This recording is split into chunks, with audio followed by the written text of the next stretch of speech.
En République démocratique du Congo, les élections n'auront plus lieu en décembre 2017, tel que prévu dans l'accord de la Saint-Sylvestre, signé entre la majorité présidentielle et l'opposition.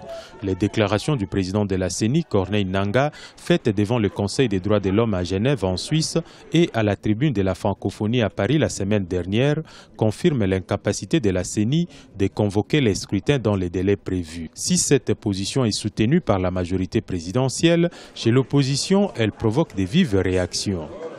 Cette déclaration n'est ni plus ni moins un aveu d'échec et un aveu aussi d'incapacité à la fois de la CENI actuelle et de ceux qui nous gouvernent. La vraie question maintenant que l'on se pose est la suivante.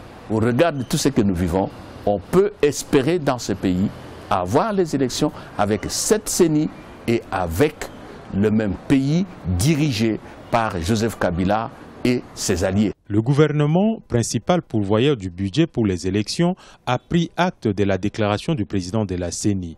Reconnaissant à la Commission électorale nationale indépendante toute son indépendance, le porte-parole du gouvernement congolais, Lambert Mende, a réaffirmé la disponibilité du gouvernement d'honorer les engagements pour l'organisation des scrutins en temps opportun.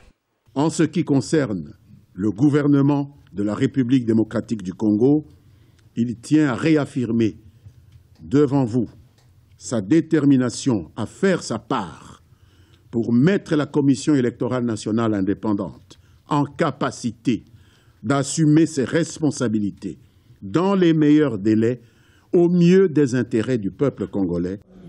Les scénarios auxquels le pays s'attend dans les jours à venir restent imprévisibles. Un énième dialogue est-il possible? L'hypothèse est rejetée par le rassemblement des forces politiques et sociales acquises au changement dans un contexte où la situation sociale des Congolais ne cesse de se dégrader. La dépréciation de la monnaie locale est sans précédent. Le dollar américain a atteint la barre des 16 100 francs congolais, occasionnant ainsi une singulière flambée des prix sur les marchés.